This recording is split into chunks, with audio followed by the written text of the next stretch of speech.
Coming up on Dude, Don't Just Lick Stuff. Everything brainless loves music. What about like the music from Art? Like Call Me Maybe is like they've got sheet music for. I think that'd be cool. They will wreck you for 1,000,000 years and never lift the horse. You have the receipts. Yes, printed, copied, CVS, long. Wrong. Lawyer up, Simon. Full.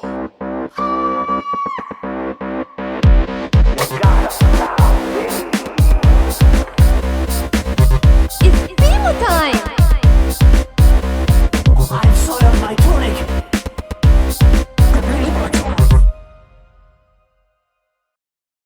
Welcome back to Dude, Don't Just Lick Stuff, the Adventure Time Rewatch podcast with a flair for food. I'm Savvy, and with me as always is your favorite brother, Seth. Say hi, Seth. Hi, Seth. Hello, guys. I didn't know it was your favorite. You spoil me. How are you doing today? Pretty good. So, little disclosure. Better today, at least. Better today. So, little disclosure. Today is Sunday. We recorded this full episode. Well, the first half of the episode. Oh, yeah, true. Not the cooking Yeah, part. we didn't do the cooking part. We did the whole first half, like where we do our breakdown and everything. We did that all completely on Thursday. Turns out my phone stopped recording at 12 minutes. And then there was just no time to redo it because I had a gig, first time performing in years. Yeah. I had a gig and it went well. Thank you. Good. And it just didn't. It was the night before. You weren't prepped yet. Not fully and it because the was- gig was last minute too. Yeah, the gig was last minute. And then also we had done it like after work. Yes. So by the time we hit that middle point where we go and cook, it was already 8 p.m. And that was my fault because it was already a bad day going because what happened was the weekend before she asked me if we wanted to record on Sunday. And I was like, no, like I'm not Not feeling ready, it. not prepped anything. We watched K-pop Demon Hunters That's where I got this shirt. in the theater. And then basically I had been like, no, I don't want to do that. Like I'm not even close to ready. So let's push it off sometime during the week. Then we picked Thursday. And then the show came up and it was like, oh, hey, I have this last minute show. Yes. And so then, but I was like, I'm ready for Thursday. We can do this. And then I just got to immediately kick you out and everything. And that's fine. And that was going to happen. That was going to be fun. That was cool. But then my stomach was hurting really bad. Yeah. I was going through it and I was like, this is what I get for putting the show off, like pushing it, into the Because week. now your tummy hurts. Because now I was lazy and now I'm being punished for that. Little did I know I was being really punished for that. Yeah, because I forgot to bring the tripod that you guys are sitting in right now. Hello. Hello. So Jake the human had to come up and bring it to us. And then you weren't feeling well. And we were like, okay, we just got to get this done. And as soon as we saw that the phone had only recorded like 12 minutes. I was like, we're just calling it. So I was like, go home. I'm like, I'm on my way. Fly home, buddy. I work alone. That was the vibe I felt extremely. Yeah. So today's better. Today's better. Good news. I found out that Pokemon Legends ZA. I thought that was only a Switch 2 exclusive. Oh, it's not? No. I thought it was. So I bought it. Oh, And I was fun. playing that up until you got here. That's funny. But yeah, so I'm excited for that game. I know hey, if you're a Pokemon fan and you're exactly like me and you realize, hey, all the games kind of suck. Yes, they do. But they're fun, okay? Let me have my fun. Thank you. Well, that's the thing. Is like they're not They're not great supposed to be great. quality wise, No. but They're fun. also for kids, by the way. Yeah. That's my other problem. But also People. kids shouldn't just have shitty games. No, and they're not shitty games. Mm-hmm. Like they are good games. I think they just, especially, I haven't seen the Switch 2 version, but apparently that has like better, like it's built better for like the kind of Yeah, the Switch is not meant for like graphics and stuff. right, and it's portability, it's convenience. Yeah. So I think the Switch 2 I heard has fixed some of that. I haven't seen it. I haven't played one, but I don't know. It's not that they're bad games, like, especially like when you look back on like the DS games, those were like always right where they needed to be, like not behind on anything. They were perfect. So for Pokemon, I think they're mostly just behind on like graphic stuff, right? Yeah, like, because they got some good stories in there. They have, I mean, the gameplay's the gameplay, right? Yeah, And they have, because this gameplay is a little different because it's a spin-off game. It's like how Arceus is. It's like a little different. I loved Arceus. Arceus was so good. They need to make all of them like that. I was really disappointed when Scarlet and Violet wasn't the same like catch system. I know. But I mean, I think in the future maybe they'll adopt it. I don't know. It would be nice. But they do have a new battle system where you are just kind of running around and like it's like more timing, like like an MMO sort of thing. Like okay. So like you have like attacks and then they cool down and then you pick other attacks and stuff like that. Oh, whoa. It is weird. It's not like set battles, like turn-based as much anymore. It's pretty cool. Okay. But I'm still adjusting to it. I got my ass kicked once already, and because I was like, "What am I doing?" Yeah. But yeah, because I wasn't paying attention to the tutorial. I was gonna say, could it be maybe a little bit like Power World? No. Similar, I guess. Maybe that's why they did it. I don't know. Yeah, because like you're just like running around fighting and stuff. But anyways, not to fuel the Power World v Pokemon thing. But my day was fine. Thanks for asking. We were getting there. No, I'm just teasing. Last night I went to a soup party, which you refused to attend. Correct. I think it's insane. But go ahead. It's just a potluck. Then call it that. And that's basically what it is. And then we rank them. So that's another thing in Pokemon Legends ZA. They have a ranked battle system. So every night you start at like rank Z and you have to work your way to rank A. Yeah. Anyway, sorry, go on. So this year Mom won first place. Oh, congrats. Because she complained the whole time last year. No. She did. She told me. She's like, this bullshit is political. No, she did. Yes, she did. To me. Did she? Yes. I don't remember that at all. I don't remember I got like either. second last year. I am messing around. I can't. She did say something about that. Or, you know what? I'm thinking of someone completely different. And it's not about, it was about a chili cook-off. I was like, about a soup party? No, it was a chili cook-off. It's not that. And they worked at a hospital and they had like this chili cook-off. And I'm telling Mom. she's going to watch this maybe. I don't know. But this person had a chili cook-off and she was like swearing that she got disqualified because she was apparently telling people, because it's supposed to be like anonymous. And so someone snitched on her saying that she was telling everyone which one to vote for and whatever. And she's like, but I wasn't. It was rigged. It was political. I'm like, oh my God, it's a chili cook-off at work. At work. There's no prizes. There were prizes. Well, there was no prizes for that one. I know. That's why I was like, why are you getting so worked up about it? I don't know. I was like, what? No. Because it was just like something about that specific phrase. It's political. I was like, what's going on? That's why I was like, that's definitely not Mom. I can see Mom joking about that. Maybe. She would have maybe joked about that. But no, this was just like, hey, let's all get together and do a potluck. But also we're ranking them. And I was like, what? So last year I got second. And this year Mom got first. And I ended up with fourth. But it's fine. It's fine. I know you're pissed. I'm so pissed. It's political. No, but it was a good time. Had a lot of good soup. I'm all souped out. Good soup. I'm all souped out. So, yeah, you're lucky I didn't bring that as leftovers for today. That would be kind of lame. It would be super I would lame. give you a 1. Rude. Even if it was the best soup I've ever had, I'd be like, that sucks, by the way, what you did. I'm like, at least make a new batch. You know? Not the leftovers. And somehow connect it to the episode. Speaking of which, what episode is it? It's season 2, episode 2. The Eyes. Cheers. Clink. Clink. Which, by the way, cursed episode 2. Yeah, so Part 2. that's another thing, guys. We are realizing a pattern. I know it's only 2, but it's weird that it happened twice. It is weird that it happened twice. That the second episode of a season was cursed. And we didn't even get to the cooking part, but Savvy, you disclosed to me afterwards that there is a drink involved. There is a drink involved. So hopefully we keep recording. yeah, God, I can't do this a third time. I'm like, we got to quit the show or go back to audio only. There's too much stuff with video. Too much moving parts. Are you ready for some deets? Give them to me. I will. Okay. The director. Larry like leader. Yes. Sorry, I forgot to tell you that it aired. When it aired, I skipped over I forgot that it aired. I forgot. October 6th. It aired October 18th, Oh. 2010. The director was Larry like leader. story by There's a lot of them. Yeah. Do you want me to just go for it? Yeah, just go for it. Because it was the same one as episode 1, I think. The same writers. Probably. Think Meriwether Williams, Steve Little, Patrick McHale, Pendleton Ward, and Thurp Van Orman. That's it. And it was written and storyboarded by Kent Osborne and Somvilai Xylophone. Xylophone. Xylophone. Xylophone. Are you ready for a synopsis? I'm ready. Okay, so Finn and Jake can't go to bed because a creepy horse outside their house won't stop staring at them. They try their best to remove the horse without resorting to violent measures, but, spoiler alert, they fail. Womp. Womp.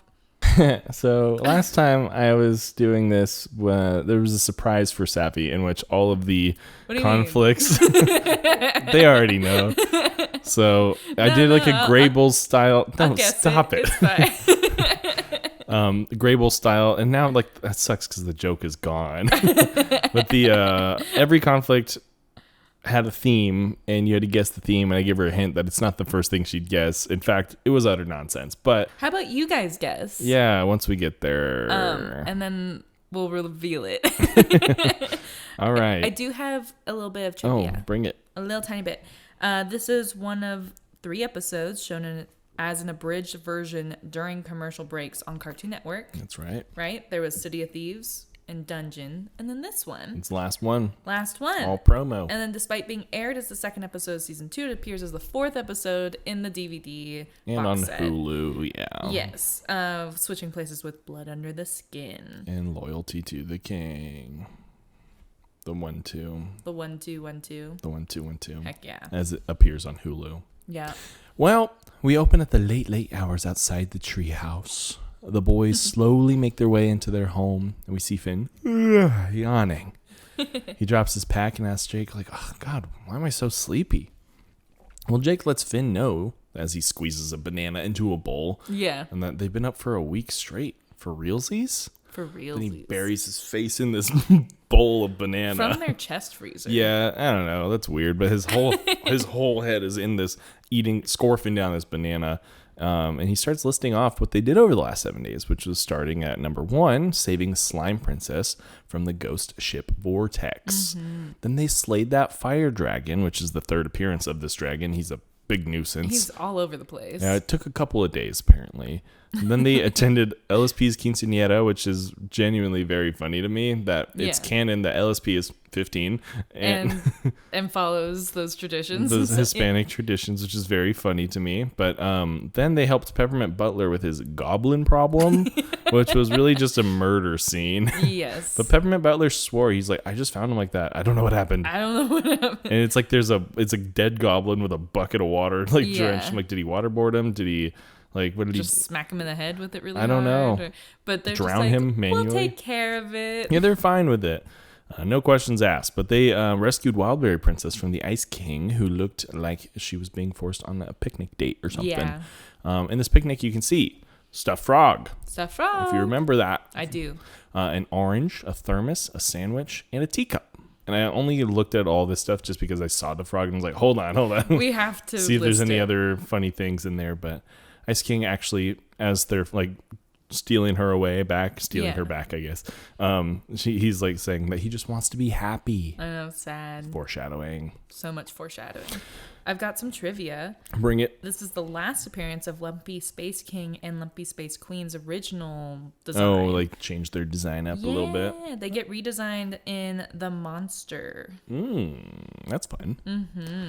Well, they saved a house from an erupting volcano. They just put a big old boulder on top of it, which doesn't seem sustainable. No. Any geologists out there know the implication of building extra pressure? Yeah, I mean, let us know. Does that make it worse? Probably. I would guess likely. so. But then they captured a bandito, which is 2 Spanish references now. Yeah. So early. And not a lot, but again, weird it happened twice. Mm-hmm. And lastly, they fed a duck. Which, okay, so how long were they up? They said 7 days straight. 7 days straight. They did a total of 8 things, and one of them took them days. Yes. The dragon took them multiple days, so they were pretty busy. I mean, the duck could have probably happened In the same day as something else, most likely. Most likely. They could not have fed that duck all day.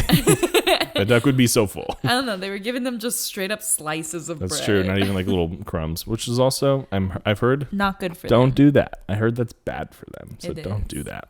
Unless you don't like that duck. Rice too.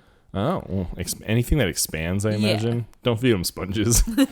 Well, Finn, after that recap, he's like, I'm exhausted, but happy. You know, they did a lot of good. And Jake blows out the candle and says goodnight. And Finn says, that's right, Finn. Adventure till you drop. He attempts to fall asleep, but then ultimately struggles to get comfy without much time passing. It's like seconds. Yeah, he's like, what the hell? But to be fair, if I was up for 7 days straight, I would probably expect to fall asleep the second I put my head down. But he asked Jake, like, he's like, can you sleep? He's like, no. Like, as if he's bewildered by it too. Like, it took them 10 seconds to come to that. But Finn explains he has the weirdest feeling that they're being watched. Conflict number 1. Uh-oh. I hate that I have to do this again. I always feel like a horse is watching me, and I have no privacy. We pan over and look at the boys. Look out the boys' windows to see a derpy-looking horse, eyes bulging, tongue staring intently. Tongue out, staring intently at them from afar. Finn's like, why is that horse staring at us? Then the shots kind of go back and forth between their face and then like that like horror movie like slow zoom onto the horse's face. Just regular cut back and forth for a while until the boys finally break. Then they look away from the window. They duck down and Finn points out like, oh my God, it's so freaking creepy. And Jake's like, I just want to sleep. Yeah. And Finn, the optimist, proffers that maybe the horse is gone. You know, they rise up and check out the window. And the horse is now, instead of staring at them like this, the horse is just going like this. And then all of a sudden goes like this. And that scares them. The horse feels that they're watching it. Right. So, Jake tells Finn that he won't get any sleep with that horse watching him. So Finn comes up with the solution. A simple one. very simple. Just draw the shade. Yeah. Out of sight. Out of mind. Easy peasy. Conflict number 2. Not so easy peasy. Horsey in the moon. He is watching you. Talking to the moon. The solution seems to be great success. As they climb into bed and Finn chuckles a victorious chuckle. But then, just then, the moon, big moon, So big. rises So quickly. behind the horse and casting a gigantic, ominous horse-shaped shadow aside Finn. A really long shadow. Really big shadow. Enough shadow to where you can see its eyes moving, which is really messed up. But Finn opens his eyes in absolute horror, which is a theme in this whole episode. This is like a horror movie. So yeah. It's kind of paced like a horror movie. I think so. But then he jumps out. At least the beginning. Yeah. He jumps out banging the window, agonizing, wishing the horse would stop. And Jake groggily walks up and offers a new solution to go push it off that hill or something. I got her. I got myself again. Finn doesn't necessarily want to push him off the hill. Yeah. He offers to politely ask it to leave first, and then Jake's like, yeah, sure. So Diplomat style. So they walk up to the horse and say, pardon me, horse, I beseech thou to split my land this night, but I welcome ye to come back for some luncheth some other day. Okay? And the horse's pupils like dilate, get real big. Tongue sticks out further with like balloon-like sounds. And Jake's like, something's up with this horse. He's got poo brain. He's screwy. Subconflict number 1. Is Jake a cold-hearted, cheating ableist slut? Perhaps. He called him poo brain. That's rude. He did. And he's saying that he can't function, basically. Well, Finn admits he's right. It green lights Jake's plan to push him off the hill. I know. Enabling this behavior. We gotta get rid of this behavior, Finn. Conflict number 3. And very quickly. the horse not moving. Horse not moving. Yeah. So it's the man who can't be moved. I still didn't look this up in the break that we had. I didn't look up who that is, but that's okay. Hey, bud. Okay. So they try to move this horse, and this horse cannot be moved. Finn blasphemes at Jake and says, good God, Jake, are you even pulling? Jake wisely ignores Finn's secular slur and says that he is, in fact, super pulling. He's super pulling. And Finn body shames this horse now. See, he's no better than Jake. No. Citing that it's got some ridiculous weight. They're a toxic pair, bad. honestly. They're bad together. But finally giving up, covered in sweat, Jake finally decides against his sleepy nature to use his powers to relocate the horse. And he picks him up and he stretches him what I would guess at least a mile, if not a couple. At least. Like stretching him far out to another like hill. Past a forest and yeah, stuff. yeah. So he's going far. They're like, this has got to be it, At least enough distance for them to be able to fall asleep. Right. Yeah. If that horse decided to come back, But Jake insists that he wants to marry his bed. Again, cheater. But Finn agrees. He says he does too. Would he be cheating on the bed or would he be cheating on Lady? Well, he says he wants to marry his bed. He's already in an established relationship with Lady. You're right. So you're right. There's never been another mention of him being, with his bed. Yeah, that's weird. Conflict number 4. Horse gets stretched far. The horse come back again. You'll never keep horsey far. Horse gets stretched far. The horse come back again. You'll never keep horsey far. Thank you. Yeah. That's Chumbawamba, if you didn't know that. I like how you're just breezing through I these. have to now. I can't. Just when they thought it was over, we hear a little clip-clop as they freeze in their tracks. It couldn't be. It shouldn't be. It wouldn't. You get it. The horse is back in a big way. Not only is this thing incredibly heavy, but it's traversed difficult terrain from incredible distances in a matter of seconds. This thing is a damn problem. Yeah. Finn gasps again in utter horror. Jake in a gruff tone says, "No more. No more," as he runs back to the house. And Finn's like, "Where are you going? What are you doing?" Yeah. Jake has this idea. He's going to come up with a blindfold so this horse can't freak him out anymore. I don't know what Jake has not grasped yet about this horse, but something's wrong with something's clearly, I don't think a blindfold is going to help. You threw him miles away. You did everything else. Well placed. At least he didn't throw. Right, but you know what I mean. They got rid of him. He did all that really fast. He cannot be moved. His eyes have the moon shine through them. Right. Like, so he's a celestial phenomenon. But he doesn't get that this horse is quite relentless, Jake claims victory, says if he can't stare if he's blind. And I'm so sorry to all of our blind fans out there, because that's inexcusable behavior. But then I did have an exclusive interview with Jake the dog, and he did say, and I quote, "It was a different time." Ooh, that's a bad look. Yeah. Cancel Jake. Conflict number 5. The dog, not the human, please. Conflict number 5. I forgot how bad this one was. My abhorrent odd horse. You, my abhorrent odd horse.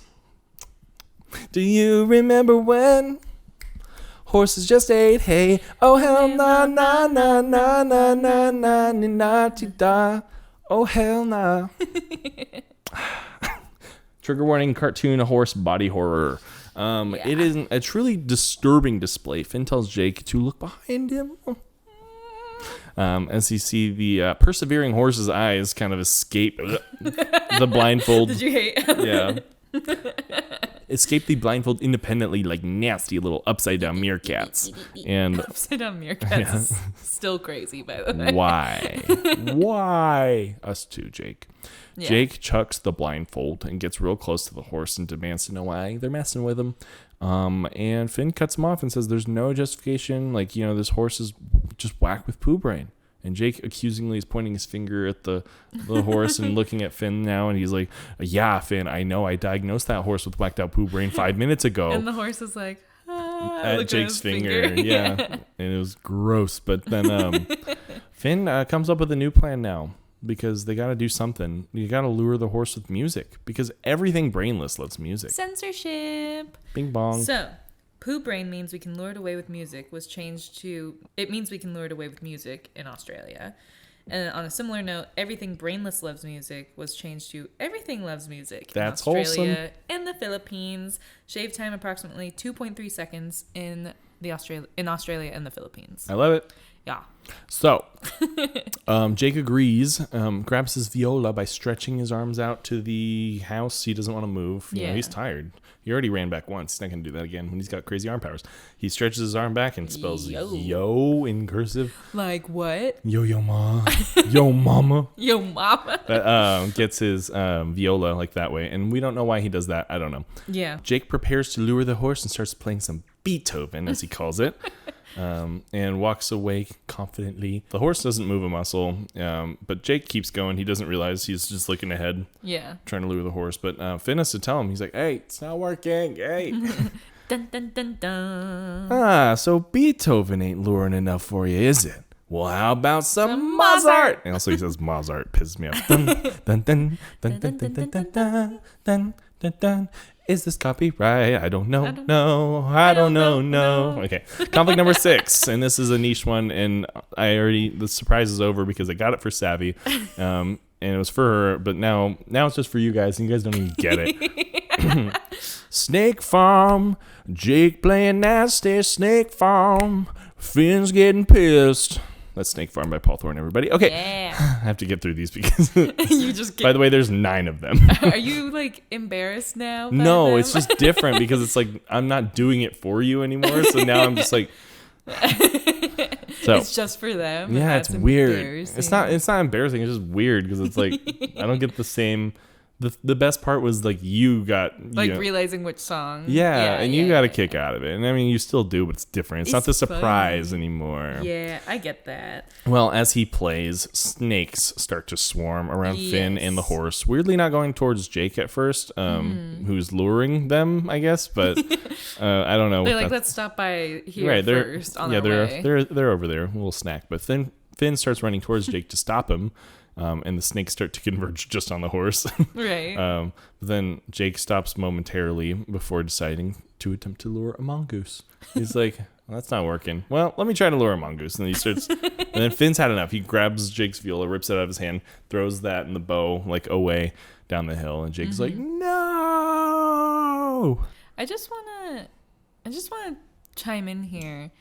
The fact that he's referencing, I know he says it wrong, but like Beethoven and Mozart, Mozart, it's like, well, there must be some remaining classical music that like survived. In this dystopian sort of world. It's dystope. But like, maybe that's why he's mispronouncing it, because he's only ever seen it written. Probably. And then it's like, okay, so if the classics made it through, then what about like the music from art? Like Call Me Maybe is like they've got sheet music for. I think that'd be cool. And that'd be really funny if he's just like, oh yes. And he's like, anyway, here's Wonderwall. It's gonna be the dang. That'd be pretty cool. I mean, maybe, but I don't know. Maybe those were like whoever taught him viola. Maybe like kept those classics, or maybe he found them in like a piano bench. You know, how piano benches have. Yeah. So maybe, who knows? Who knows? That's not my job to know. It's just really interesting. It's like, okay, so some survived, but what else? It also could straight up just be a choice where they're, because I don't even know how much they've considered the world yet. Oh yeah. You know, like at this point in season, like beginning of season 2, I don't know how deep they've considered like the world building of it. So maybe it could just be just like, hey, this is a classic song he would play on a. And probably easy to get the rights for. Probably. Exactly. They weren't playing like Taylor Swift. Right. That'd be crazy too. That would be insane. Well, after Jake screams no, he takes a beat and gets real dark and real. And he says, dude, let's just kill the horse. And Finn is flabbergasted. It's crazy. He is, flabbergasted, but Jake is so tired. He's so tired. But he just wants to kill the horse. Just get it done with.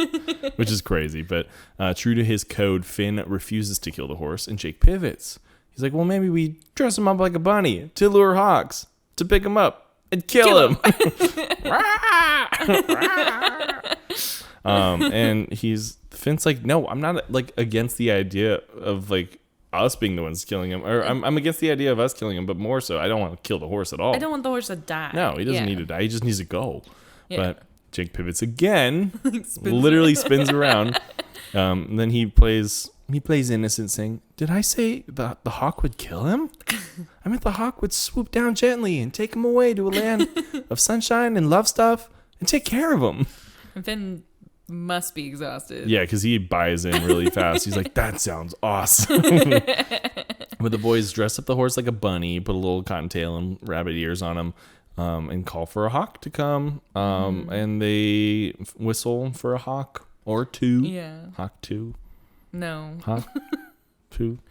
The hawks see their commotions finally. They locate some hawks and they start to land down towards the horse. per their instructions, and which is number 7 conflict. That is. Are you ready? Yeah. The 7th of 9th conflict. When the evening shadows and the hawks appear, and there's no one there to peck your ears, they will wreck you for 1,000,000 years and never lift the horse. Adele, everybody. After another comedic beat, the hawks have landed on them already, and they're just like, yeah, get him. They take a pause. They start pecking the boy down, and they're like, oh shit, fuck, best, deads, fuck. And so they're not having a good time. In the kids show. I know. No censorship. No censorship. Only in the Philippines. Not even Australia. They were cool with that. Their brilliant plan foiled again. So sad. So sad. Finn urges for them to get the bunny. The hawks sort of squawk at each other, speaking Like their they're language, talking. Communicating. And finally, they actually do listen, and they start like trying to get off the ground, flying. This horse is heavy. Yeah. These hawks are strong. And they're gigantic hawks. Yeah, by they're the big. way. They're big. Like 2 of them. I would say if there was a third one, it'd be like the size of that horse, probably. Yeah. But really big bird. They're big regardless. bird. So they do, with a bit of a struggle, get the horse off the ground.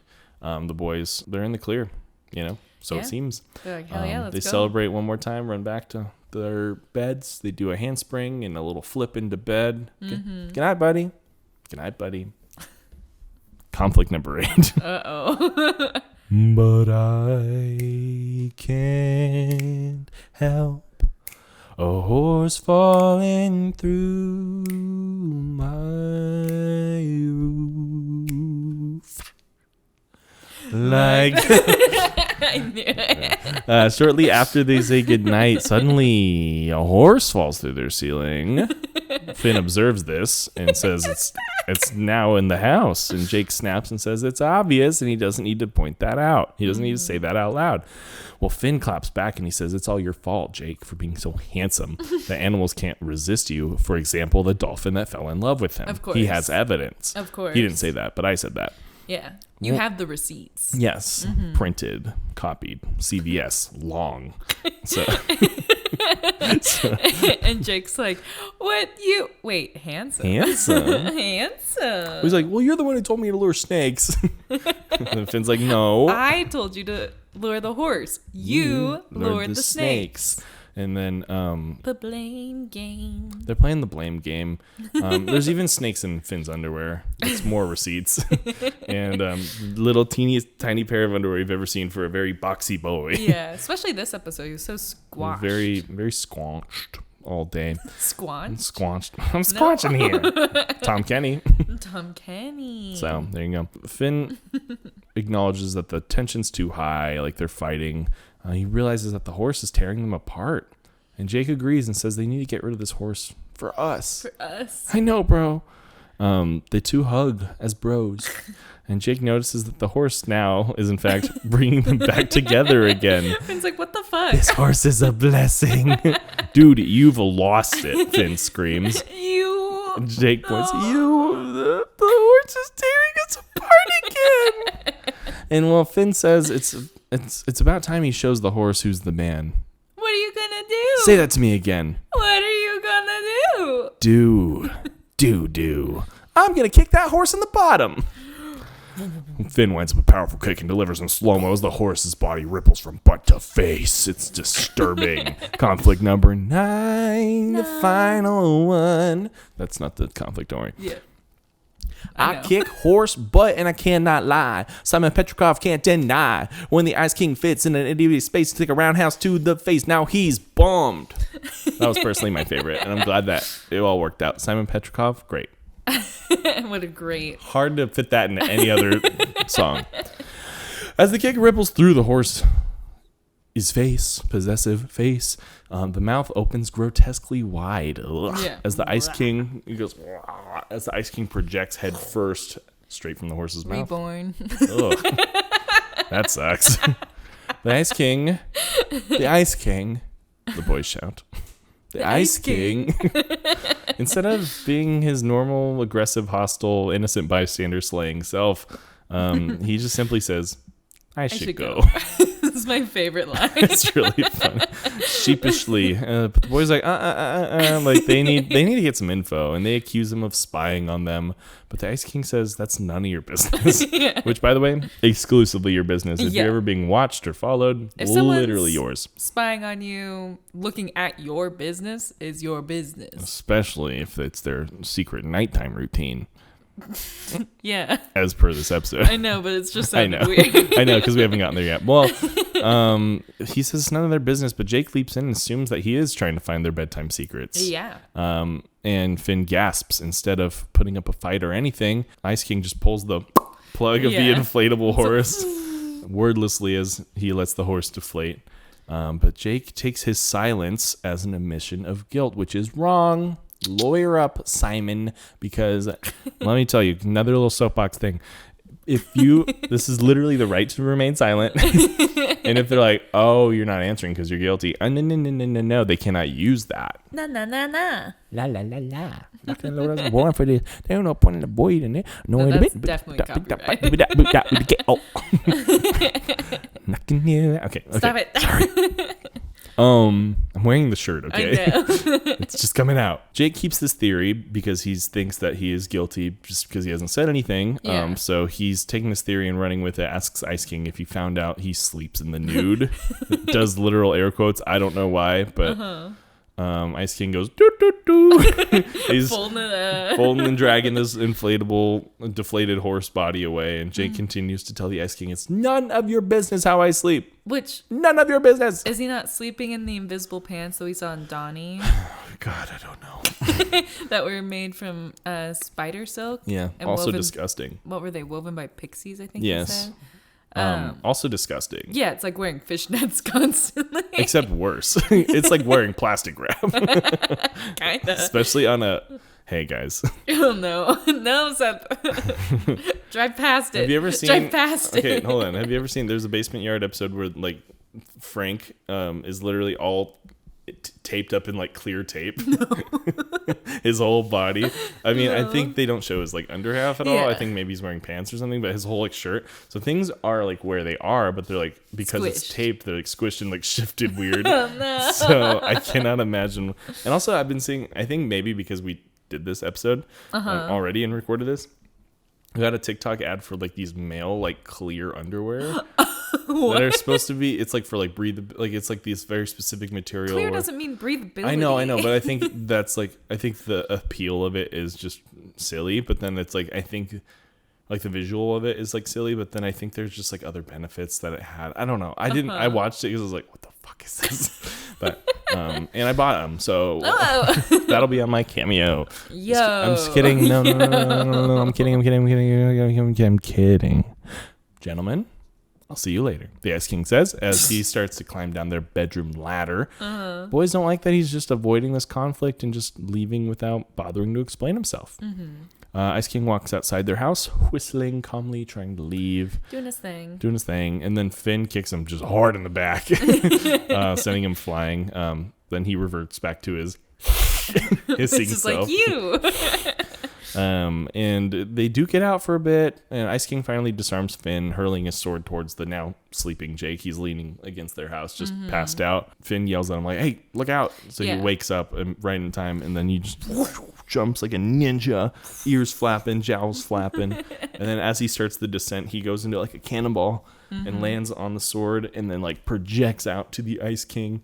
And he's about to go punch him, but then Ice King sees this. He's like, we're not doing that today. Yeah. He throws Yeet. Finn, and they go, pow, ow, and then they fall into the thing of snakes. Yeah, pile of snakes. Where the snakes were, apparently. They just never left. I guess. And Finn's like, they were chilling. Snakes! And then Jake's like, quick, chuck them at the Ice King. Picks up all the snakes and throws them. But then he's like not even fazed by this because he's got something else going on. He's like levitating. His like aura is white. He's charging up like this big ice attack. Huge power move. And he seems to be charging that up. And then we see their chest freezer where Jake got his banana.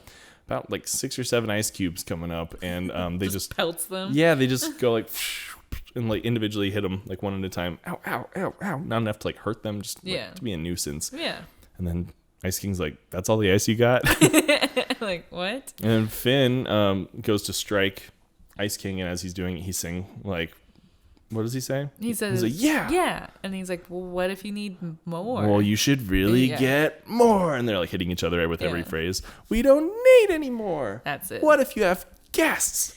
Guests bring their own ice. Which is crazy. But which I did, by the way. That's crazy. You didn't have to. But Finn launches Ice King to where Finn's sword was in that wall. And then the sword kind of falls out of the wall and like lands horizontally or perpendicular on him. And then the broad side. Yeah. The boys run up and like pin him down with the sword, and they're like, "What the fuck is going on, dude? You better tell us, or I'll cut your stupid head off." And Jake's like, censored. He's like, "Just do it real quick, because I'm getting real sleepy," you know. And he finally admits, he's like, "I've been watching you this whole time because I want to learn how to be happy." So sad. This shocks them. They're like, "Oh shit!" And they like drop the sword and kind of like, I don't know if he picks it up, but they back off of him. They're like, "Oh my god, shit, really?" And Ice King explains he's like at his place just crying all the time, and then he'll see them in this flashback specifically. He sees them just like leapfrogging over each other, like laughing, like, having a good time. He's like, "What?" They're just jumping over each other.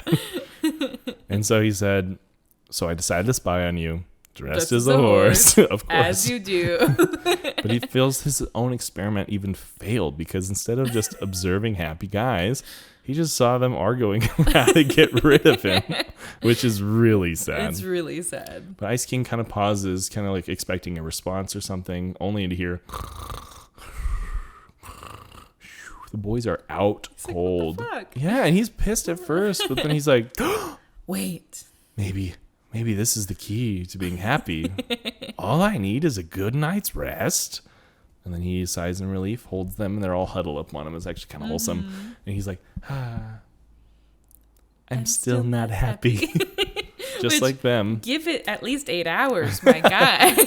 No, I get it, dude. I close my eyes, I'm like, damn. I open my eyes. Damn. It didn't fix it immediately. I know. That's when I was a kid. It was the same thing with medicine. I was pissed when I felt really sick, and then so I took medicine. I'm like, why don't I feel better? It doesn't work. This is stupid. But, it's like, it takes some time. That's the end of the first half, you guys. Well, I've got some of stuff. my first half. A first half of your first half. Yeah, go ahead. Okay, so last bit of trivia. The appearance of the creepy horse was inspired by the Shetland pony in Kate Beaton's webcomic Hark, a Vagrant, which is very much like a Side 9 Happiness type of comic. It looked like, because I clicked on the link for it, I'm like, what is this? And it's like, you can go to like today, random, previous, you know, that kind of thing. And it's like a daily webcomic kind of like how Cyanide, like you said, that Explosm was like Cyanide Happiness was like daily thing that like 4 artists contribute. Yeah, so it looks kind of like that, except it's like one person, I think. Okay. So they were busy. They're busy. I don't know if it's a daily thing. It's just they had a bunch, and I was like, whoa. Assumed maybe it could be weekly. Anyway, that is not important. Not important. I had a little bit of DVD commentary. Okay. This was with Pendleton Ward, Kent Osborne, Benton Connor, Adam Muto, Cole Sanchez, Steve Wolfhard, Ako Costaguera, Tom Herpick, Jesse Moynihan, and Rebecca Sugar. Did they have any room for more people? Well, I'll tell you a little tidbit about that in the next episode. Okay. Because I was looking ahead and found out some stuff. Anyways, sneaky. And so sneaky. Pendleton said that Sanvalai, the guy who was writing and storyboarding this, right, with Kent Osborne, he's in the house, but he's not mic'd. And then Ako Costaguera was like, actually, no, he's in the alley, like taking apart a sofa. Oh. And Ako Costaguera was like, actually, he's in an alley taking apart a sofa for some reason. Why? I don't know. I'm like, that's a very weird detail to add, but part of what spawned the whole dark backstory for Peppermint Butler was the goblin problem joke that they did, you know? And then obviously it got furthered when he wanted Finn and Jake's skin in Death and Bloom. Sure. You know? They love drawing the scene where Finn is in his sleeping bag because it was super pretty easy to draw. Yeah, it's just like a lump. Bag. Right? Like super easy. And someone, I couldn't tell who had said it. Hi, you. Hey, dude. I couldn't tell who had said it, but someone said that they were like depressed when he got out of the sleeping bag. I was like, It's a pretty extreme reaction. Rebecca, Jesse, Akko, Cole, and Tom Herpick were all revisionists that moved up to storyboard artists in season 2. Though Tom Herpick has like a little asterisk on his because he was given the storyboarding credit in season 1. And so, But anyways, they were all working on the show and got moved up to storyboard artists, which is awesome. That's nice. Jesse Moynihan was talking about how he was worried about boarding with somebody, because he'd always worked really independently and like didn't know how to work collaboratively with people.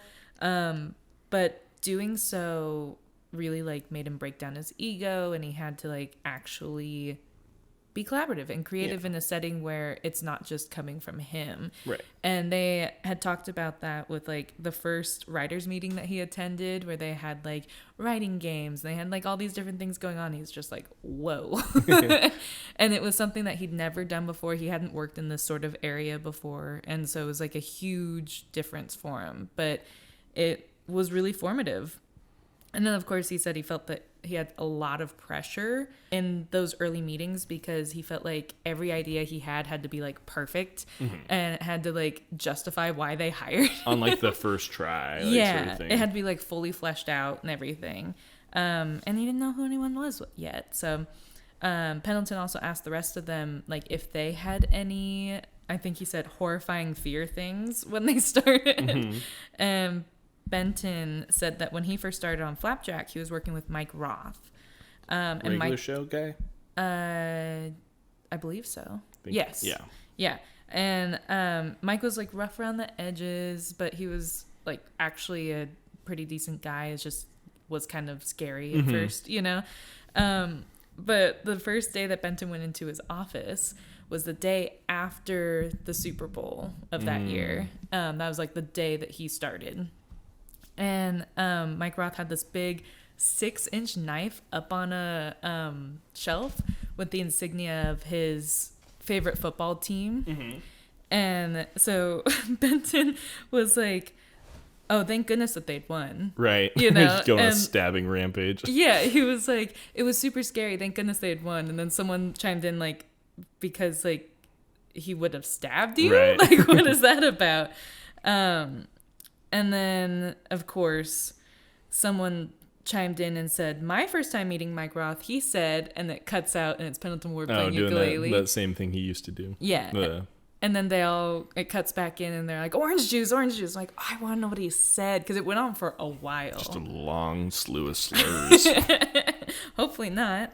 And the last bit, Rebecca Sugar says that the amazing part of having a storyboard partner is that you realize what the other person does that you don't do. Yeah, that's just how being in teams work in general. Yeah, so she said that like being with Adam Muto, because that's who she was paired up with all the time, he was like super neat and like perfect in all of his drawings and everything. And she's a little messy. She plays said that a she was little a little different. bit of a slob. Oh, not what I thought you were going to say. I was like, he likes to rub up on stuff. Yes. You know what? You can stay here, bud. You can just stay right there. I have just the last little second. Adam Muto's doodles are all on model, and his thumbnails were always perfect and stuff. And he said that he stopped doing that because he just got really obsessive. And it got to the point where it's a perfectionist thing, and it was affecting his work. Yeah, so that's all I have. Cool. Except for the snail. Yes, where was it? It's visible very briefly. As they always are. Hey, can we stop chewing on my microphone? Hey, come on. Cut it out. Hey, you. Ooh, okay, so the snail. We're back. Is visible very briefly when Jake is talking about capturing the bandito. Yes. At 1 minute and 17 seconds. It's like you've heard it before. Honestly, I did forget where it was, but So- until you said it again. But yeah. Yeah. Before we go on our break, though, Robert, the brain rot has hit. Before we go, What's that? what could that be? It's today's tiny treasure. Wow. Seth, why don't you show everyone today's tiny treasure? Whoa. It looks to be, and just like it was on Thursday, A crystal little snail. Yeah. Just to basically be a mockery of A mockery? a mockery of my whiteboard snail. Just kidding. This is Wow. beautiful. Where'd you get this? I got it. So we went to this area that is like really known for like fall activities in our area. And they have like vendors and stuff outside. And I've been there. yeah. So there's this one place that had like a bunch of crystals and stuff in different shapes, and they had some Pokemon and stuff Oh, too. cool. What the hell? It wasn't like all of the Pokemon. It was like Snorlax. I would have and appreciated a Pikachu. picture. Fair enough. But yeah, so they had a snail, and I was like, I have to get this immediately. Well, it's beautiful. It's so cute. This is gonna find its nice little home right up on that on-air sign with the batteries that are totally drained. And maybe it'll move around the set. It might, because this will be maybe our hidden snail. So We'll find out. Maybe another snail will hit the pod. I don't maybe, know. perchance. But as of right now, until we get back on our break, it'll be right there. But in the meantime, Savvy, Let's get cooking. do you have something on your property that needs to disappear quietly, quickly, and without turning into a neighborhood spectacle? Well, meet Shadow Shift Removal Co., the 100% discreet 24/7 service that takes away anything you want, gone, no questions asked. I'm talking old furniture, gone. The fallen tree that you've been pretending doesn't exist, handled. And yeah, even a weird perving horse that stares endlessly just to learn a few things about happiness. Trust me, they've seen stranger. Shadow Shift Removal Co. arrives in unmarked vehicles. They work fast and quiet and never ask how or why the thing ended up on your lawn in the first place. If it's on your property and you don't want it, it's already as good as gone. So when it's time to declutter your space or your sanity, go ahead and call Shadow Shift Removal Co. at 5551-VANISH. That's 5551-VANISH. And while you're at it, make sure to tell them that Seth from DDJLS Podcast sent you. That'll really help the show out. Thank you guys so much. Shadow Shift Removal Co. You point, we make it disappear. This ad is for comedic purposes only. Any companies, products, or services mentioned are completely fictional and should not be taken seriously. This ad serves as a wildly self-indulgent attempt to launch a voice acting career. No actual endorsements, partnerships, or corporate conspiracies were harmed in the making of this ad. Many will enter, few will win. Enjoy responsibly. And back to the show. Hey guys. Hi, welcome So- back. So the thing started to just not record again? Yeah. Or maybe I didn't press record. I don't know. Possible. So my dish is called the Orange Dream Friend Scheme. It's an Orange Dream machine. Sorry, we're also cozy. That's coming in a second. It's the Orange Dream Friend Scheme, and it is an Orange Dream machine from Jamba Juice, basically. But I made it. I didn't go buy it. That'd be pretty messed up. But yeah, it's what was it? What'd you call it again? The Orange Dream Friend Scheme. Oh, like the Ice King, Like and the his little Ice friend King. scheme. And here's why we're all cozied up, Yeah. because we're having breakfast in bed, because that's all they wanted to do. That's it. They wanted to go to They bed wanna and get wake up to cozy. nice crispy bacon and some pancakes and some eggs and hash browns. But we already ate the eggs and hash browns. Yeah, because we were hungry and we thought it was recording. But hey, we also had some riveting discussion about how you like your bacon. And I like it somewhere between flimsy and crispy. I don't want it to be like dust, but I do like it, like, a little give to it. But if it's too much, I think it's undercooked and it scares me. That's how I feel. But because it's smoky in here, which you guys might not have noticed, I don't know how well that translates, but it's less smoky now than it was. The smoke Yes. alarm tripped, and I was like, what the heck is going on? So the bacon went unwatched for a little bit, so it's a little crispier than I want it to be, but there's still like a little give on some of them. Yeah. This one, not so much. No, that one's... Also, you ever see like when you're like cooking and stuff, like how no matter where you move like a part of your pan, it's like it still gets hot in one spot more than others.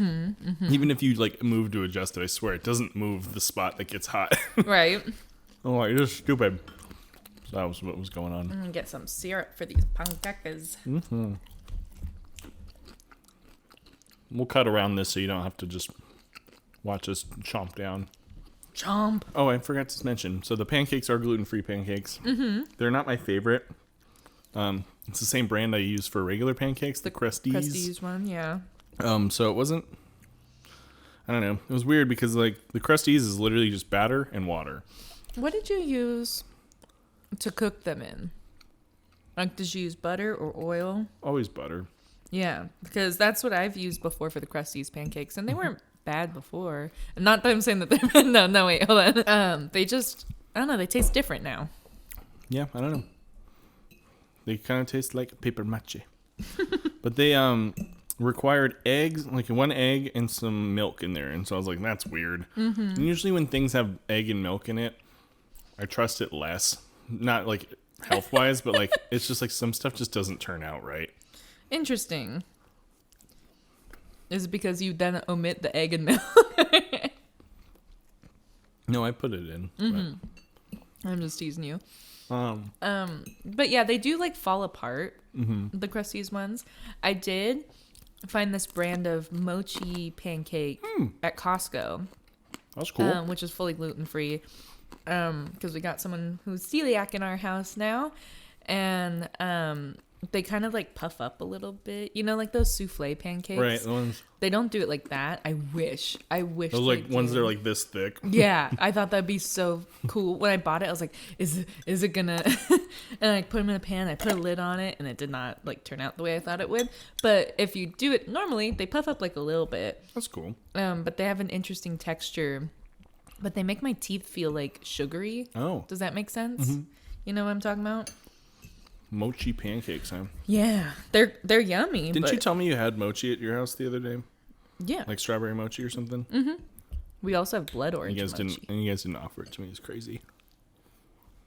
When were you at our house? Last weekend. Well, I don't know if we had it then. Shoot, 2 days ago? No, that's when you told me about it. That's what I told you about. You were telling me when we were going to the K-pop Demon Hunters sing-along. Yeah, we have mochi at our house. Strawberry. I was like, hell yeah. Well, maybe it was But like... we're already on our way. And then I came back. I was like, maybe she'll offer me the mochi. Well, I forgot about it by then. I hate you. I forgore by then. You could, just get some mochi from my freezer. I don't care. Drink your orange juice. I'm gonna. Drink it. Funny how you still had the drink even though you knew I had a drink. Well, I had to do a complete breakfast. I didn't know what yours was going to be. It's part of the complete breakfast. I'm sure if you ask Jamba Juice, they legally cannot say you should have it for breakfast. No, there's a lot of ice cream in it for that. All right, I see you wrapping up here a little bit. Are you about ready to start rating these dishes? Why don't you go ahead and rate mine first, since it went first? Well, why don't we remind everyone what the scale is, huh? Fine. 1, unacceptable. Sorry, I still got stuff in my teeth. I'm still burping. 2, boom, Boom, boom. 3, we got check, please. 4, we got flip. What the zip? 5, we got nooch. 6, we got grease. 7, we got schmelz out. 8, we got slam a cow. 9, we got tops blueby, which you would think is the top, but it's not because the top is mathematical.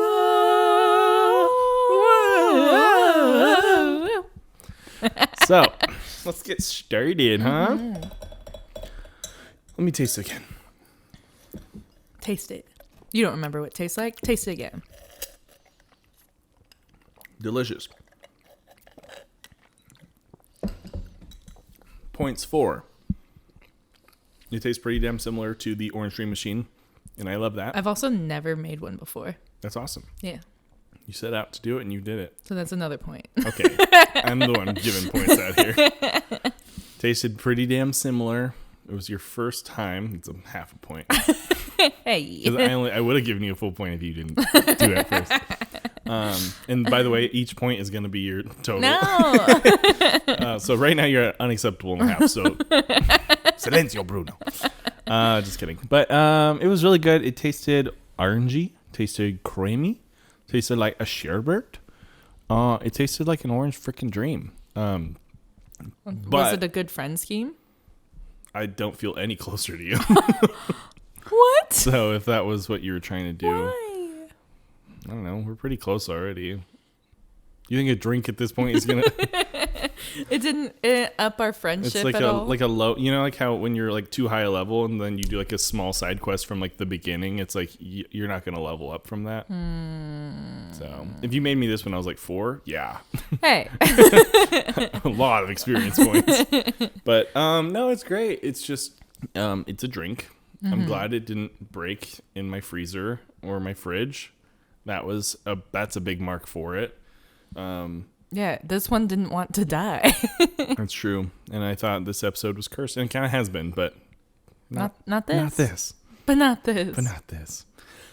But it's at the end of the day, it's a thing you put in a blender. And don't fill your nostrils at me. You would have told me the same thing. You're like, it's a drink. And drinks can't get any higher than an 8. Fine. So I think it's an 8. I'll give that a slam a cow. But Solid. I think that should just be the rule. If you have a drink, no more than an 8. Because What if it's like insane? Yeah. There will be exceptions, but this is not that. Next time I do a drink. No, listen.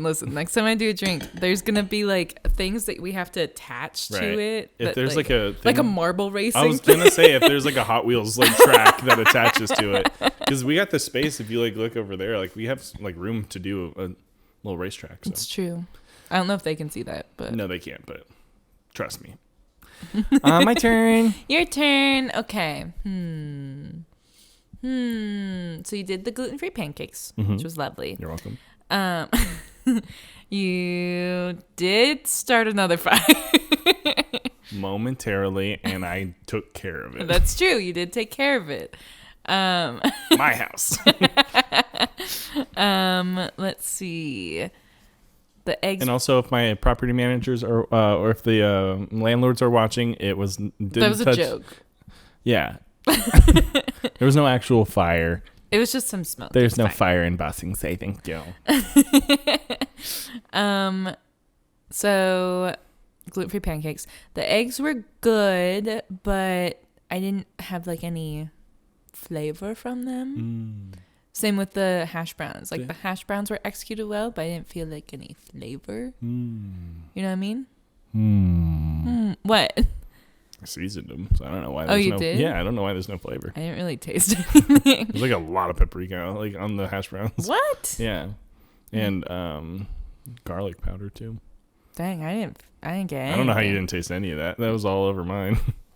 Maybe you got the chunk that had it. No, they all had it. And then what was the other thing? Oh yeah, and the bacon was like mostly crispy. But overall, altogether, it was good. It's just some of the individual parts were kind of like meh, you know. So I am going to be giving you an 8.5. Okay. Yes, because it had to go, because it was more effort than the drink. Yeah, I would be really upset. I'd be like nooch. I'd be like, You're like, we're done. No more. Podcast over. But yeah, the only reason it's an 8.5 because I didn't get quite like the right flavor and the bacon. But like if those were all there, it would have been a 10, of course. I already have next week dish planned out, and I swear to God, you'll change your mind about what you just said about me about my flavor. Yeah, you will. Will I? Yeah, you're gonna hate yourself. You're gonna think you're so stupid, and you'll be right, and because you'll be looking at the mirror and be like, "Oh my God, I'm so stupid," because I have a stupid face, and my stupid face is wrong about Seth. Wow. So. Well, what we found out from our finale, for our season 1 finale, We got to move on from that. Is that I was a much softer judge on you. Savvy, I gave you an 8 on a drink. That's this generous. time, but throughout the last season, I was like 10s. No, you gave me like 2. No, the math doesn't lie. You gave me like 2 or 3 10s. That's not how it went. Achoo. Anyways, well, now those scores are final, and they are locked in for our next season finale, which will be in a while, so don't worry about it. Well, a long while. You guys are seeing this a week after Thanksgiving. How was it? Are you excited for the holidays? Hey. Let us know, what is your favorite holiday? Did you guys get into any fights with your family? Ooh. Let us know, please. Yeah. I kind of hope they did. In a weird way. You just wanted to know the drama. I'm here for the drama. Seth, anything you'd like to plug before we go? That's not our podcast. Oh, I do foot stuff on Cameo. No. You asked. I shouldn't have. No, nothing really. Maybe I'll be playing more music in the future. Oh, I also, by now, it's been out for weeks now at this point. Oh, yeah. I did a cover of Your Idol from K-Pop Demon Hunters. He's obsessed. It's really good. He's obsessed. It's really good. And the cover is actually pretty good. Mm-hmm. So give it a little listen. It's actually, so this is going to be fun. This is Seth Baldwin. That's me. Seth Baldwin featuring my alter ego, Baby Sheep, for the rap part. Seth on Seth. It's just a self collab that I thought would be funny. I always wanted to do that with like a Seth Baldwin, Baby Sheep, and then I was like, this is perfect. This is a good time to do it. So that's all I got. Anything for you? No. All right, well, guys. In the meantime, dude, don't just lick stuff. We gotta plug our podcast though. Oh yeah. Okay. Yeah.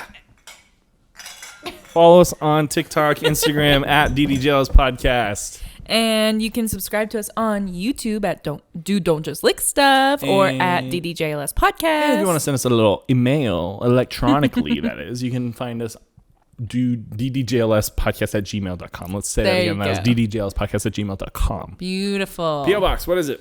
183 Sutter Creek, California 95685. Send us stuff. Send us stuff. And then what was my DDJL's podcast Seth Oh god. on Cameo. Send me requests. I don't know, you'll find me. It's pretty niche name to find, so See you in the stars. see you at the stars. Bye. Bye.